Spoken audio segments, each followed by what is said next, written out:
Hello everyone, welcome back to Learning Ongoing. So in this video we will be discussing about the UGC framework which is based on the National Education Policy 2020.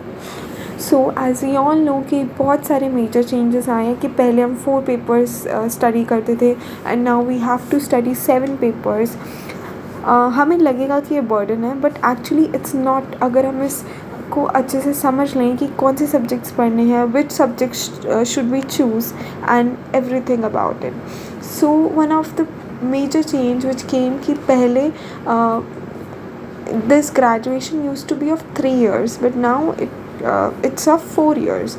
The 4th year is for research and इस education policy ने इसको इतना flexible बना दिया कि अगर कुछ circumstances की वजह से कोई बीच में छोड़ना चाहे, लाइक फर्स्ट ईयर के बाद छोड़ना चाहे, सेकेंड ईयर के बाद छोड़ना चाहे, तो उन्हें सर्टिफिकेट या डिप्लोमा मिलेगा. And if they wish to rejoin again, like उन्हें छोड़ दिया बट वो दोबारा ज्वाइन करना चाहते हैं, तो उसका भी प्रोविज़न है हमारी नेशनल एजुकेशन पॉलिसी में.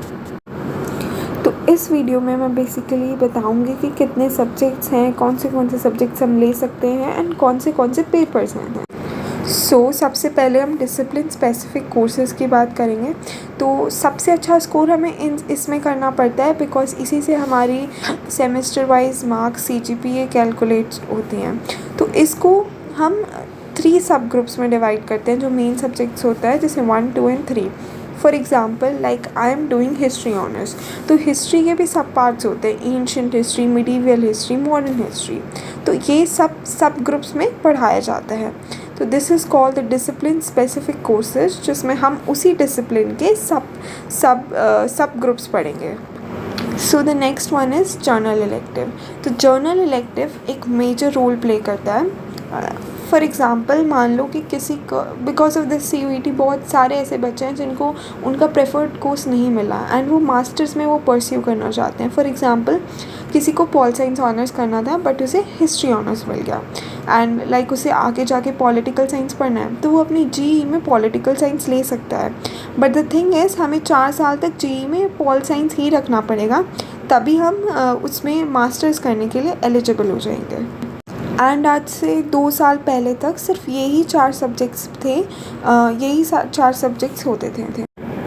Now talking about the third one, AEC ability enhancement courses. तो इसमें हमें हर सेमेस्टर में अलग अलग कोर्स मिलेगा. फॉर एग्ज़ाम्पल 2 चीज़ों में मिलेगा.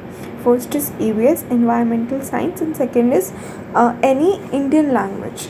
तो फॉर एग्ज़ाम्पल लाइक एक में EVS मिलेगा, दूसरे में we can choose any language like Hindi, Punjabi और any regional language of India.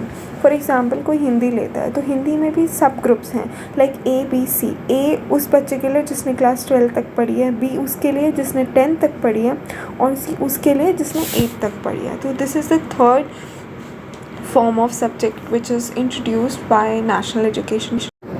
Now fourth comes the WAC value addition courses, जिसमें हम कोई भी कोर्सेज ले सकते हैं जो हमारे पर्सनालिटी को डेवलप करने के लिए, वैल्यू सिखाने के लिए यूज़फुल हो. जैसे इसमें एथिक्स के बारे में भी आपको सब्जेक्ट्स मिलेंगे, पर्सनालिटी डेवलपमेंट, पॉलिटिकल लीडरशिप, ऐसे बहुत सारे हमें सब्जेक्ट्स मिलेंगे. Now coming on to the last one, SAC skill enhancement courses. So SAC में भी हम डिफरेंट तरह के कोर्सेज ले सकते हैं जो स्किल एनहांस करें हमारी. लाइक डिजिटल मार्केटिंग पसंद है तो हम उसकी तरफ जा सकते हैं एंड हमें बिजनेस से रिलेटेड कुछ सीखना है तो वो भी सीख सकते हैं. एंड SAC में कुछ ऐसे पेपर्स भी होते हैं जिनका कोई रिटन एग्ज़ाम नहीं होता, ओनली प्रैक्टिकल्स होते हैं. तो before choosing any subject I would say कि पहले आप उसका सिलेबस देखो, जिसके साथ आप कंफर्टेबल हो उसके साथ जाओ. एंड मैं जर्नल इलेक्टिव में एक बात ऐड करना भूल गई थी कि हम उसमें जर्नल इलेक्टिव में वो सब्जेक्ट नहीं ले सकते जो हमारे पास as a core main subject है. लाइक फॉर एग्ज़ाम्पल अगर आप हिस्ट्री ऑनर्स कर रहे हो तो आप GE में हिस्ट्री नहीं ले सकते, आपको कोई और सब्जेक्ट लेना पड़ेगा. So that's it. अगर आपको कोई भी कन्फ्यूजन हो किसी चीज़ से भी related, you can comment down and I will surely answer to your questions. Thank you for hearing me out.